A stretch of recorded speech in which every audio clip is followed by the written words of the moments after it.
Chapter 1. The Unexpected Hero. Marcus had never considered himself a hero.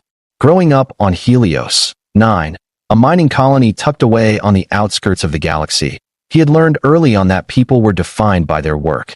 He was no different from anyone else who lived in the harsh, unremarkable labyrinth of corridors and metal tunnels.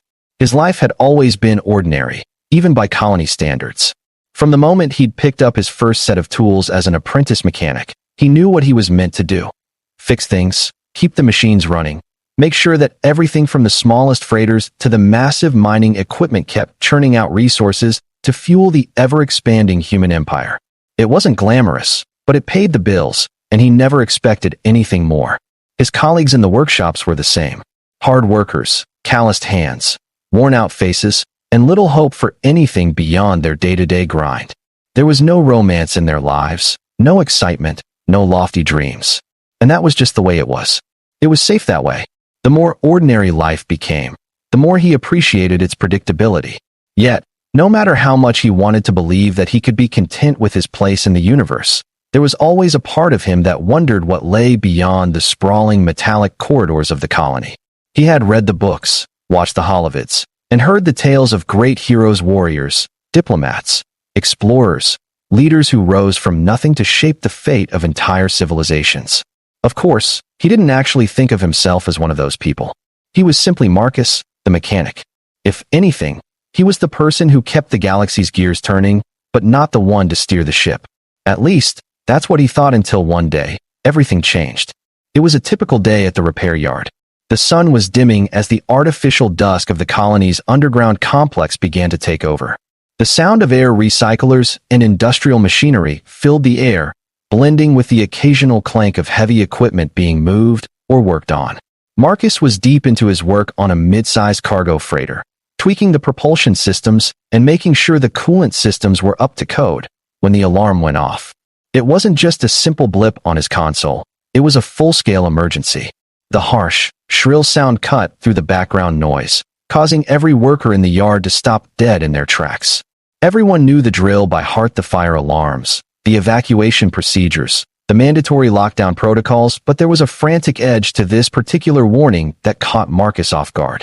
It wasn't just a minor fire somewhere in the colony. It wasn't some small electrical failure that could be dealt with by the shift supervisors. No, this was something bigger, more immediate. The announcement blared over the loudspeakers. All personnel, immediate evacuation required. Fire reported at the Central Plaza. Emergency teams are on site, but civilians are at risk. Evacuate immediately. Repeat, evacuate immediately. The Central Plaza. Marcus's heart skipped a beat as he quickly glanced at the digital clock mounted to the wall. The Central Plaza was the busiest area in the colony, a mix of residential quarters, commercial spaces, and government offices. It wasn't the kind of place where fire alarms were a rare occurrence. In a place as chaotic and industrial as Helios 9, emergencies were a dime a dozen. Fires happened in the narrow corridors between the mines, the occasional explosion from the old, worn-out equipment, nothing unexpected, nothing that couldn't be handled. But the Central Plaza? That was another matter entirely. The large, wide-open space was where most of the colony's inhabitants went about their daily lives. People came to shop, to socialize, to grab a bite to eat, or just take a break from the suffocating walls of the mining complex. It was the one place where the workforce could breathe, and the thought of it being threatened was unthinkable. Before he could process the warning, Marcus was already on his feet, adrenaline pumping through his veins. The workshop was on the outskirts of the plaza, so he didn't have to go far, but the idea of a fire in such a densely packed area was enough to make his stomach twist. He grabbed his coat, pulled it on over his work clothes, and bolted for the door. Workers were rushing past him, their faces a mixture of confusion and fear, but Marcus didn't stop to ask questions. He couldn't. His mind raced as he pushed through the crowd, his boots clicking against the metal floor. It was only when he reached the threshold of the main corridor that he noticed something unusual. Most of the colony's inhabitants were heading in the opposite direction, evacuating to the emergency shelters that dotted the complex. But there was one figure standing near the entrance to the Central Plaza alone, unmoving. A woman. She was just standing there, looking at the fire that had begun to spread through the streets. Her figure was silhouetted against the distant glow of flames, and something about her stood out in the chaos of the evacuation. It wasn't just her appearance, it was her presence. There was something about the way she stood, poised yet fragile, caught between the urgency of the situation and the calmness of someone who had seen much worse. Marcus didn't know why, but something in him stirred. Maybe it was the fact that no one else seemed to be paying attention to her. Everyone was running in the opposite direction, only thinking of their own safety. Maybe it was the look of her, the calm that surrounded her like an aura, even as the fire raged on. She didn't appear afraid, and that only made Marcus's heart beat faster. Without a second thought, without knowing what drove him to do it, he made a snap decision. He rushed toward her. "Hey, are you okay?" he shouted over the din of the chaos. The woman didn't respond immediately, and he thought for a moment she hadn't heard him. But as he neared her, she turned her head toward him slowly, and in that moment, something shifted. Her eyes, wide with an intensity that Marcus couldn't comprehend, locked onto his. There was an urgency in her gaze, but not one of panic. It was as if she had been waiting for someone, for something. "Get back," he ordered, trying to usher her towards safety, but she didn't move. Instead, she shook her head, her face still strangely calm despite the smoke beginning to billow through the streets. "I can't," she said, her voice soft yet firm. "I need to stay." Stay. Marcus couldn't fathom why anyone would want to stay near a fire that was now consuming everything in its path, but before he could pull her away, a sudden crackle from nearby snapped his attention back to the raging flames. They were spreading faster than anyone could have anticipated, engulfing the buildings on the far end of the plaza. The woman's eyes widened briefly, and for the first time, he saw a flicker of fear in them quickly masked by determination. Without thinking, Marcus grabbed her arm, pulling her away from the danger, but as he turned, something unexpected happened. She stumbled, almost falling into him, her body light and fragile in his arms. As he steadied her, he felt the warmth of her skin beneath his hands and caught a strange, lingering scent of something he couldn't quite place, something that wasn't quite human. Before he could make sense of it, a series of explosions rocked the street behind them, sending a shockwave through the air that knocked both of them to the ground. Marcus barely managed to protect her from the blast, his own body shielding hers as debris rained down around them. As he lifted his head, adrenaline flooding his system, he realized just how close they were to the fire's epicenter. His heart raced, and he quickly stood, pulling her up with him. "We have to go? Now," he shouted, pulling her toward the nearest emergency shelter. But she didn't budge. "No," she said again, her voice a low, commanding tone that caught him off guard. "I can't go." Before Marcus could ask what she meant, the ground beneath their feet seemed to shake, and the woman's hand shot out, gripping his wrist with unexpected strength. "You don't understand," she continued, her voice almost imperceptible against the roar of the fire. "I am the one they are looking for." Her words didn't make sense at first, but then it clicked in his mind. She wasn't just another civilian. She was something more, something beyond ordinary.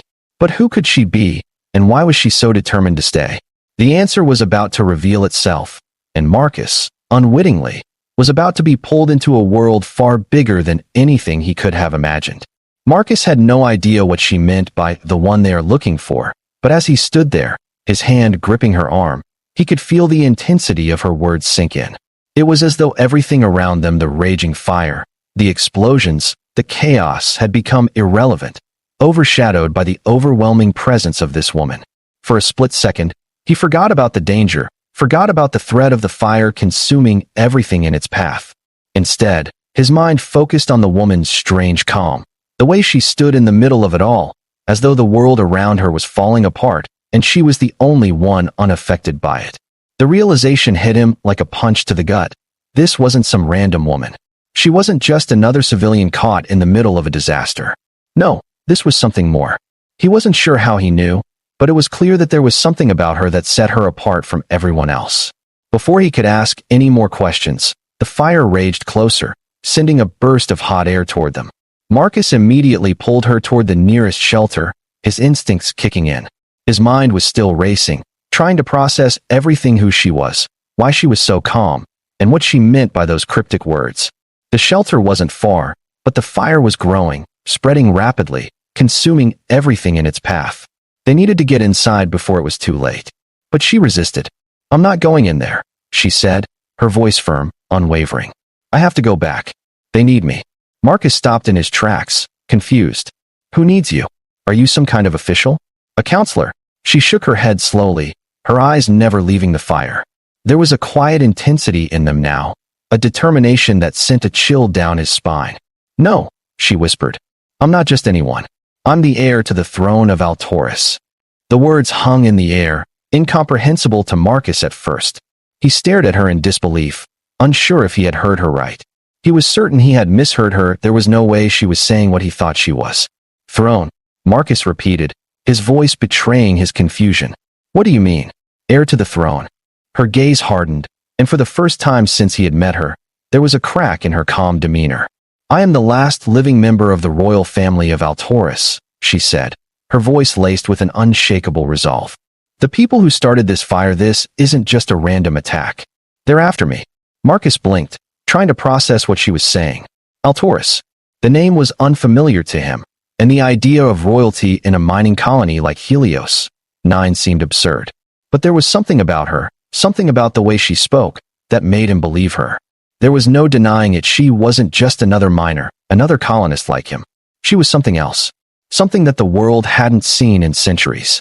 Before he could say anything more, the ground trembled again, a shockwave of heat and debris sending them both stumbling forward. The shelter door was just ahead, but the fire was too close now, the roar of flames growing louder. You don't understand, she said urgently, her voice a mix of frustration and fear. I have to stop them. If I don't, everything will be lost. The words barely registered. Lost, Marcus repeated, his mind still trying to catch up. What do you mean? Who's after you? They want to destroy the last of the royal bloodline, she explained quickly, her hand tightening around his arm. They believe that without me, the people of Altoris will fall into chaos. They think that with me dead, they can seize control of my homeworld. The reality of the situation hit Marcus with a force he couldn't have anticipated. She wasn't just some woman in danger. She was a princess, a royal, someone whose death could trigger a galactic war. And somehow, through a chain of unlikely events, he had found himself entangled in her fate. He had never asked for this, never wanted any part of it, but there was no turning back now. He glanced over his shoulder, the fire spreading even faster, its heat now stinging his skin. He knew they didn't have much time left before the entire block was consumed. Without thinking, he grabbed her hand, pulling her toward the shelter. We're going in, he said firmly, not giving her the chance to argue. She hesitated for a moment, looking over her shoulder one last time, but then she nodded. You don't understand the danger, but I won't fight you. I'll go with you, but you have to help me. Marcus wasn't sure what he was getting into. All he knew was that he was about to plunge into a situation far beyond anything he had ever imagined, and there was no way out now. But in that moment, as he held her hand and rushed toward the shelter, he also felt something else, something stirring deep inside him. A sense of purpose, of responsibility, that he had never felt before. Whatever the hell this was, he was in it now. Chapter 2. The Hidden Truth. The emergency shelter was a small, reinforced structure buried deep beneath the ground, designed to withstand the worst of Helios 9's catastrophic events. The moment Marcus and the woman who had introduced herself as Princess Aliana slammed the heavy door shut behind them, they were met with the muffled sounds of the outside world. The roaring fire, the distant explosions, and the chaos that had overtaken the central plaza were no longer audible, though the tremors still reverberated through the shelter's walls. The cool, sterile atmosphere inside felt like a stark contrast to the madness outside. Marcus glanced at Aliana, who had taken a seat on one of the metal benches in the corner of the room. Her face was pale, her eyes wide with a mixture of exhaustion and something deeper: fear, regret, and determination all rolled into one. She looked vulnerable in a way that was almost impossible to reconcile with the regal air she had carried earlier. Yet, despite everything, there was an undeniable strength in her presence. She wasn't just a princess, she was a survivor. And that, Marcus realized, was what made her different from anyone he had ever known. The shelter's emergency lighting flickered above them, casting long shadows across the small room. There were a few others inside: miners, traders, a couple of engineers, but none of them seemed to take much notice of the princess, too consumed by their own panic to care about the sudden arrival of someone of such apparent importance. The last thing on anyone's mind right now was royalty. Survival was the only thing that mattered, and Marcus could tell by the tense looks exchanged among the others that no one knew what to expect next. Aliana sat silently, her gaze fixed on the ground, her lips pressed into a thin line. The weight of the situation had clearly sunk in, and it wasn't hard to see that she was struggling to maintain control. Marcus sat down next to her, unsure of what to say. The silence stretched between them, awkward and heavy, but it was she who finally broke it. "I didn't ask for this," she said softly, her voice thick with emotion. "I didn't ask to be hunted, to have my people's future placed on my shoulders." She paused, her chest rising and falling with every breath. "The fire, the attacks, they aren't random. Someone knows who I am, knows what I mean for my people. They're trying to wipe us out. To wipe me out." Marcus opened his mouth to respond, but the words caught in his throat. He didn't know what to say to her. How could he? What could a mechanic from a mining colony possibly understand about royal bloodlines, political intrigue, and galactic wars? But he also knew one thing: he couldn't leave her alone. He didn't know how or why, but something inside him told him that her survival depended on him. Whether he liked it or not, they were in this together. "There's a lot more at stake here than we realize," Aliana continued, her eyes meeting his. "I didn't choose to be the heir to a throne. I didn't choose to be the last of my line. But now that it's happened, now that I'm in this position, I can't just sit idly by. I have to fight for my people. I have to fight for my home." "Then what do we do now?" Marcus asked, his voice steady despite the whirlwind of confusion in his mind. "We have to get to my ship," Aliana said. "It's the only way I can escape, the only way I can get out of here and start the journey to reclaim my throne." Marcus didn't fully understand, but he didn't need to. The fire, the explosions, the danger, they were all part of something much bigger, and now, he was a part of it too. Whatever happened next, he knew one thing for certain. He was going to help Aliana. He didn't know if he was ready for what lay ahead, but as they made their way toward the transport hub that would take them to her ship, Marcus couldn't help but wonder if his quiet, ordinary life was over. And if it was, what came next? The emergency shelter had been far quieter than Marcus had expected. As the others settled into their corners, trying to gather their wits and calm their nerves, he found himself almost hypnotized by the steady hum of the air filtration systems and the blinking red lights above their heads. The shelter was designed to protect them from the chaos outside, but inside, it felt like a silent, suffocating prison. As the minutes ticked by, the noise of the outside world, the sirens, the distant explosions, the chaos seemed to fade into the background, replaced by the oppressive weight of uncertainty. Marcus sat next to Aliana, his thoughts racing, but he didn't know what to say. There was too much to ask, too many questions swirling in his head, but he resisted the urge to press her. Instead, he sat back against the cold, hard metal wall, trying to calm his mind. Aliana had said it herself, she didn't ask for this. No one in the colony had. People here were just trying to get by, to survive, and the arrival of someone like her, someone with a royal bloodline, someone connected to a political struggle that was far beyond the average miner's comprehension, was almost incomprehensible. It felt like something out of a story, a legend, not the type of thing that could happen to someone like him. Yet, here they were, caught in the middle of a war they didn't understand, running from forces they couldn't escape. As time passed, Marcus glanced around the shelter again, noticing that people were beginning to grow more restless. A few muttered to each other, clearly anxious, while others lay on the hard benches, trying to sleep despite the overwhelming noise and tension. The door to the shelter was closed, but it wouldn't take much for the flames to reach them. He could feel the heat even through the thick, reinforced walls, the crackling of the fire outside seeping into the shelter like an unwelcome guest. Finally, Aliana broke the silence again, her voice soft but full of conviction. "Marcus, I know you probably don't understand all of this. I don't even fully understand it myself. But I need your help. I need to get to my ship." Her eyes met his, intense and focused, as though searching for any sign of doubt in his expression. "If I don't get to my ship, I won't survive. No one will. The people after me, they're ruthless." Marcus shifted uncomfortably, his mind still struggling to make sense of it all. "I still don't get it," he admitted, his voice low. "Why are they after you? You're royal. Isn't there someone who can protect you?" Aliana shook her head, her fingers nervously twisting the edge of her sleeve. "I have no one left. My family, my people, they're all gone. The ones after me, they know the last of the royal bloodline is here on Helios 9, and they'll do whatever it takes to stop me from getting to my ship. My ship is the key to everything, my escape, the way I can reach my people and rally the resistance. But if they catch me, they'll destroy it. and everything with it. Marcus swallowed hard, the weight of her words settling in his chest. He still couldn't wrap his mind around the idea that he, a simple mechanic, had been dragged into this war. But something about her plea resonated with him, something about the urgency, the raw emotion in her voice, made him feel like he had no choice but to help. He wasn't a soldier. He wasn't a diplomat. But there was one thing he could do, one thing that only he had the ability to do. "All right," he said, his voice quiet but steady. "I'll help you. But we need to move now. If the fire's this close, they won't be far behind." Aliena nodded, relief flooding her features. "Thank you."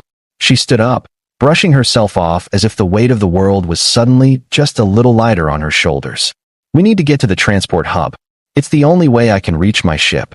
Without further hesitation, Marcus followed her toward the door, moving quickly but quietly. The transport hub was just outside the shelter, located in the central area of the colony, and despite the fire raging just beyond the walls, it was the safest way to reach the part of the colony that housed the royal fleet. Aliena's ship wasn't just any vessel, it was a symbol of her family's power, the last remaining vessel capable of reaching deep space and escaping the growing turmoil in the sector. But they weren't going to be able to reach it without a fight. As they moved through the corridors, Marcus's mind raced with thoughts of what lay ahead. The more Aliena spoke about her family's fall from grace, the more he understood the gravity of the situation. The royal family of Altoris had been betrayed, their enemies rising from the shadows to destroy everything they had built. Now, Aliena was the last hope, the last person who could unite the galaxy under the banner of Altoris. But as powerful as that idea was, it meant nothing if she didn't survive. And as they approached the transport hub, Marcus couldn't shake the feeling that they were running out of time. Chapter 3: Escape and Revelation. The transport hub was a few blocks away from the shelter, located in the heart of the colony. It was a sprawling area, filled with docks for cargo ships, personal transports, and military-grade vessels. Normally, it was a bustling center of activity, people coming and going, cargo being unloaded, ships taking off for the outer reaches of the galaxy. But today, it was eerily quiet, save for the distant crackle of flames and the occasional rumble of explosions that seemed to echo through the ground beneath their feet. Marcus and Aliena moved swiftly, their footsteps echoing in the silent halls. The lights flickered above them, casting long shadows that seemed to stretch further with each step. The closer they got to the hub, the more the atmosphere seemed to change. The sounds of the fire outside were louder now, the heat growing more intense, but it wasn't just the fire that worried Marcus. There was something else in the air, an undeniable presence, a sense of being watched. He could feel it on the back of his neck, like invisible eyes following their every move. And judging by Aliena's tense posture, she felt it too. When they reached the entrance to the transport hub, the doors were sealed shut, the metal reinforced with layers of security measures. Aliena immediately stepped forward, her hand moving to a small device on her belt. Marcus didn't know what it was, but he didn't ask. She pressed a button, and the door slid open with a soft hiss, revealing the vast expanse of the hub. But as they stepped inside, the first thing Marcus noticed was the emptiness. There were no ships docked, no workers running around. It was a ghost town. "I don't like this," Marcus muttered, glancing around. The walls were lined with control panels and holographic maps, but there was no sign of life. "Neither do I," Aliena whispered. "We're not alone. They've already gotten here." Marcus's heart raced as he scanned the room for any signs of movement.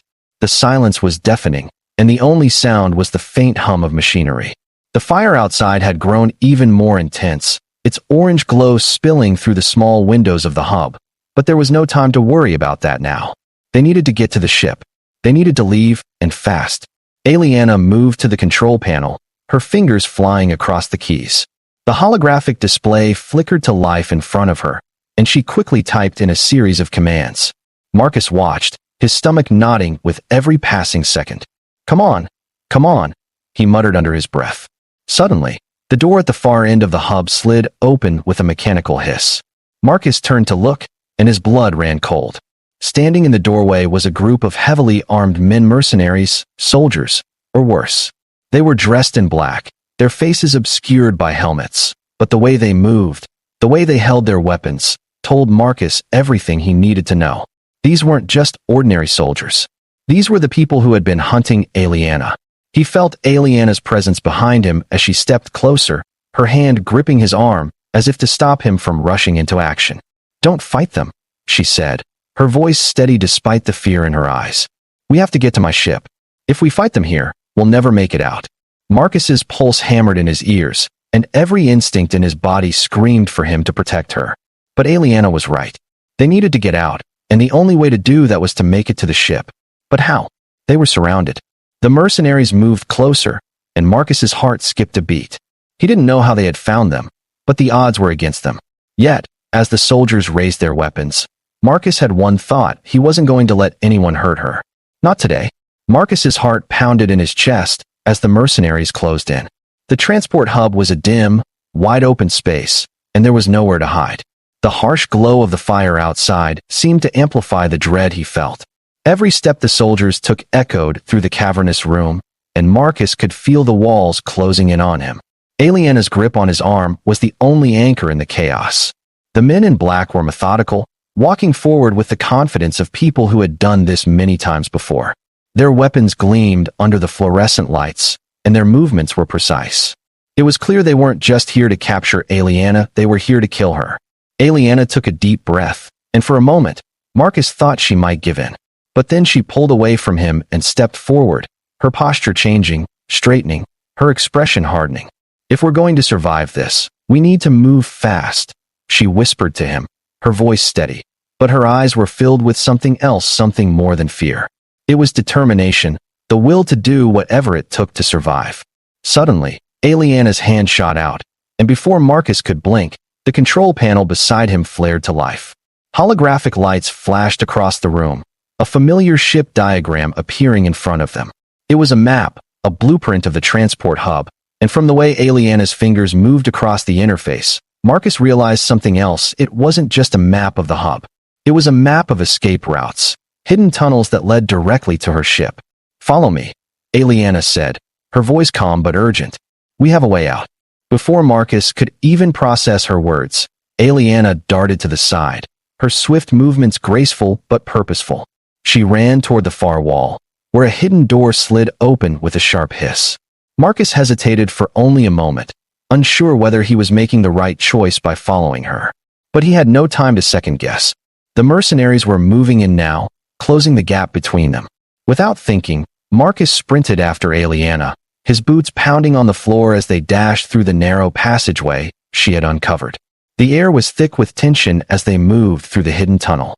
The lights flickered overhead, casting long shadows that seemed to chase them as they ran. Marcus's breath came in short bursts, his body instinctively pushing him to move faster. Aliana, with her royal resolve, seemed unaffected, her pace steady as she led him down the winding corridors. Every time they rounded a corner, every time Marcus felt their distance from the mercenaries growing, he allowed himself to believe they might actually make it out of this alive. The tunnel eventually opened up into a large chamber, dimly lit by the glow of energy conduits along the walls. At the far end of the room, Marcus could see the silhouette of a ship, sleek, dark, and unmistakable. It was Aliana's ship, the one she had been speaking of. The moment he saw it, a wave of relief washed over him. But just as they reached the ship, the floor beneath them rumbled. The lights overhead buzzed out of control. The ground shook again, more violently this time, and Marcus felt the sensation of danger creeping back into his bones. Aliana stopped, her eyes widening as she turned to look behind them. Her face paled slightly. "They found us," she said through gritted teeth. "Get to the ship now." Marcus didn't need to be told twice. He ran toward the ship, his legs burning with exhaustion as the adrenaline of their escape pushed him forward. The mercenaries were closing in, but he didn't look back. He could hear their footsteps getting louder, the heavy sounds of boots slamming against the metal floor, but the hatch to the ship was within reach. He reached the entrance first, slamming his hand against the control panel to open it. The hatch hissed open, revealing a dimly lit interior that felt like home already.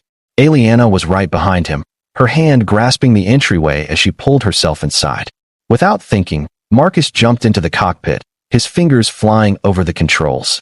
His mind was on autopilot now. He had no idea how this starship worked, but something deep inside him urged him forward, urging him to trust his instincts.